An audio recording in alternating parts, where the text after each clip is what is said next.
In 2011, we at EDOF planted a seed with the aim of creating an ever-expanding forest. We nurtured that seed and helped it grow. Inspired by the ethics of giving, our seed grew into a strong tree. Branches emerged with similar aims of compassion, humanitarianism, and love. We spread our seeds to help even more people, as blessed is the influence of one true loving human soul on another. In Syria, our aim is to provide relief to 12 million in need, 3.8 million refugees, about half of whom are children. We use our reach to raise awareness of the 30 million slaves in the world today, of the thousands of children trafficked through Europe and the US. We continue to grow into cutting-edge medical research. Our mission, make a difference to people's health, save lives, and support NGOs that plant more seeds.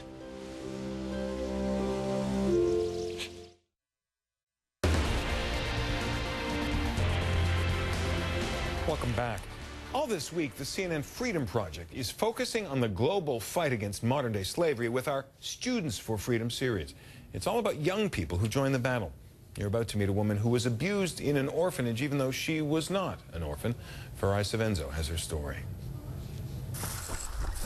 It's been a long journey home for Teresia Wairimu. Orphaned at 6, Teresia was living with her aunt in this house when a man arrived at the door, offering free education, food and housing, and room in a nearby orphanage. He was known in the community as a child finder. I wanted Teresia to stay with me like a daughter, but I didn't have enough money, she says. When I was approached by someone who could take her into an orphanage, I didn't have a choice. Food, education and safety proved to be a false promise for Teresia. She says the orphanage director ensured that the lives of the orphans revolved around foreign volunteers who traveled specifically to help children and are known as voluntourists. Sometimes we could be told not to go to school, a volunteer is coming, so you had to entertain that volunteer. We used to not to go to school. We stay until they come. She said she was ordered not to speak with volunteers about conditions at the school. Sometimes you might also be told you won't eat because you fear the punishment. Michelle Oliel was one volunteer. She says she raised thousands of dollars for the orphanage, money which she claims did not reach the children. Children were often starving. Children were being forced to work. Some of the children were not even sleeping at the orphanage, but were going home and sleeping in porcupine holes, for example. Not all orphanages are corrupt or guilty of trafficking.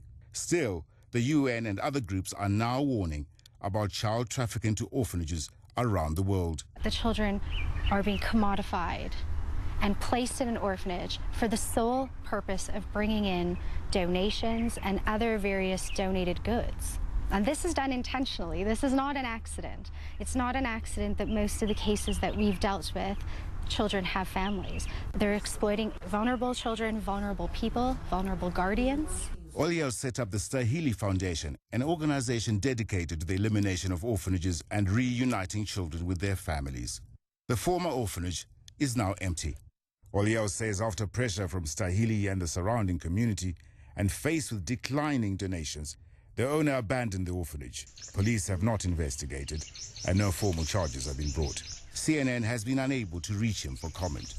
Child trafficking. Meanwhile, a community that once handed children over, some even paying for places in orphanages, is now working actively against recruiting anymore. I would condemn each and every orphanage in every area. If we put away with the orphanages and demolish them, it could be of great help to the society. Teresia now works with Stahili Foundation, helping trace children who have been trafficked to orphanages and assisting guardians to support themselves and their families. Teresia is now at university. She hopes to become a human rights lawyer and advocate against such orphanages. According to me, the hidden agenda of orphanages became revealed like when kids start maturing up, getting older, they get to learn their rights and they can defend like themselves. Once forced into silence, Teresia has found her voice and purpose. I'll be speaking out to many and many other generations and change the world. Farai Sevenzo, CNN, Nairobi. March 14th is My Freedom Day. CNN is partnering with young people around the world for a student-led day of action against modern-day slavery. Driving My Freedom Day is a simple question. What does freedom mean to you?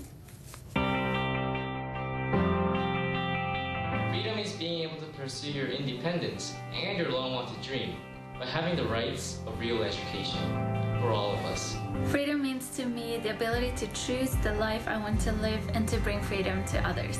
Freedom, the ability to fulfill your potential and follow your dreams regardless of where they lead. We want to hear what freedom means to you, too. Post a photo or video using the hashtag MyFreedomDay. That's all for today's iDesk. I'm Jonathan Mann, but before we